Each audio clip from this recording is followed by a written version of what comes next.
Buenos días o tardes, noches, no, que haces despierto, vete a dormir. Hace poco ha salido la nueva película de Depredador. Sé que normalmente mis hace poco es hablar de una serie o película de hace 7 años, pero esta vez es cierto. La película salió hoy, o ayer para ustedes. Sobra decir que el video tendrá spoilers de la película, así que si no la has visto, te vas y no vuelvas. De todas formas, mis videos no valen la pena. Predator, Killer of Killers, o en español, Predator, asesino de asesinos, y por alguna extraña razón, cazador de asesinos en Latinoamérica. ¿Cómo chuchas traduces killer como cazador?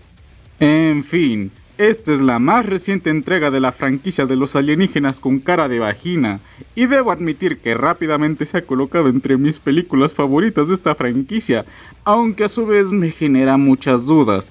Así que daré mis comentarios sobre las cosas que me gustaron y aquellas que no, empezando por el esfuerzo que le dedicaron al lenguaje de los yauyas. Dan Trachtenberg, el actual director de la franquicia, había dicho que iba a trabajar mucho en este para Predator Badlands.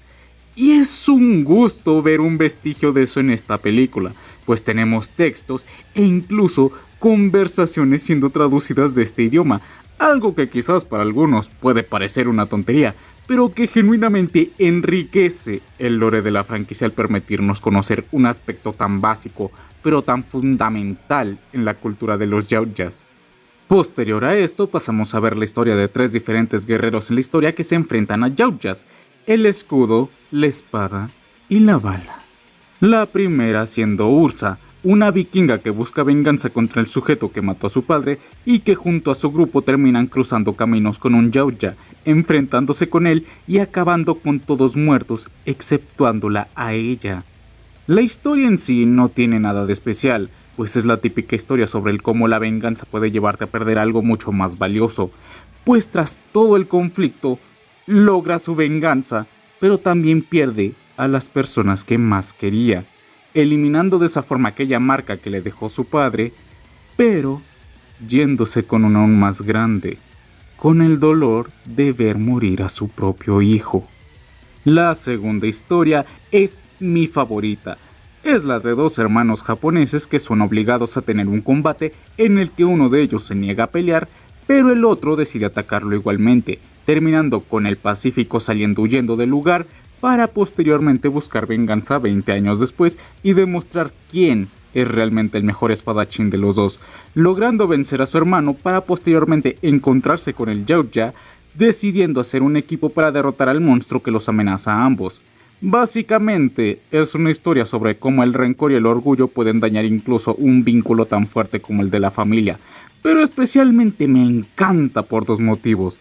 El primero es porque es una historia cuya narración ocurre 99% por medio de los visuales, ya que los únicos diálogos en esta historia son: las hojas de un árbol crecen paralelamente, pero cuando caen, caen solas. Y tú no estás solo, hermano. Y el segundo motivo es un poco más tonto, pero es porque me recordó una novela que me encanta en la que aparece la frase: no hay nadie más parecido a nosotros que nuestros hermanos, pero tampoco hay alguien más difícil de entender. La tercera historia se trata sobre un piloto llamado Johnny Torres, que parece estar en medio de la Operación Torch. La verdad no queda muy claro en la historia, en la que de la nada aparece un yaoya que comienza a masacrar a los pilotos que son sus compañeros.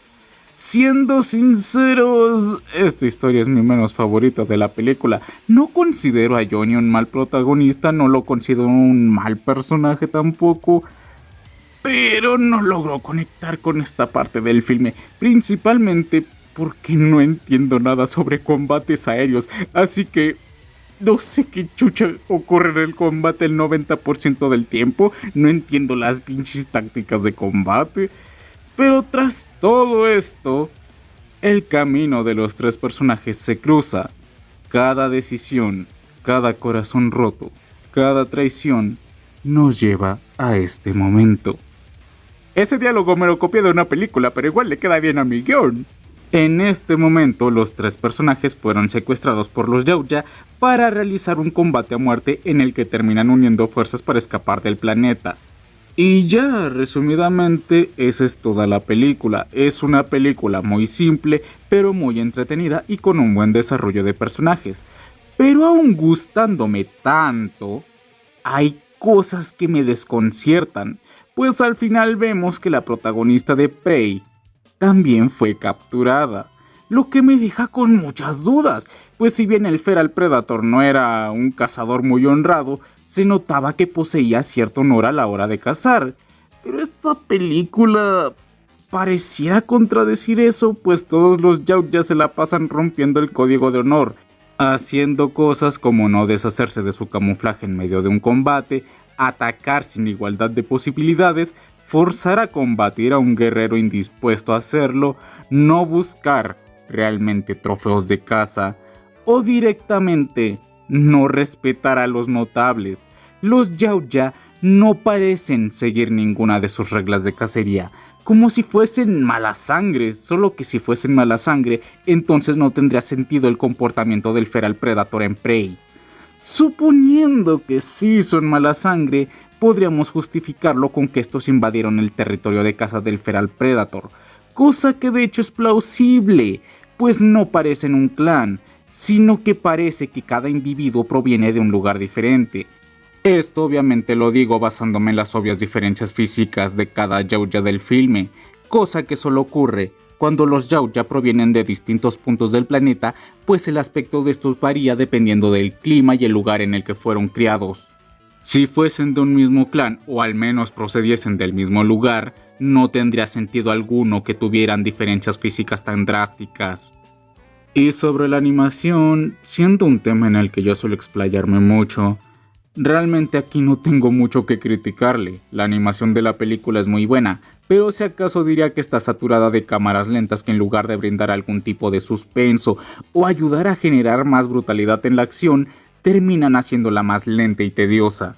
Con ello, creo que el único problema de la cinta sería que no esclarece bien si son Yautjas mala sangre o no, lo que puede provocar reacciones sesgadas por parte de la gente.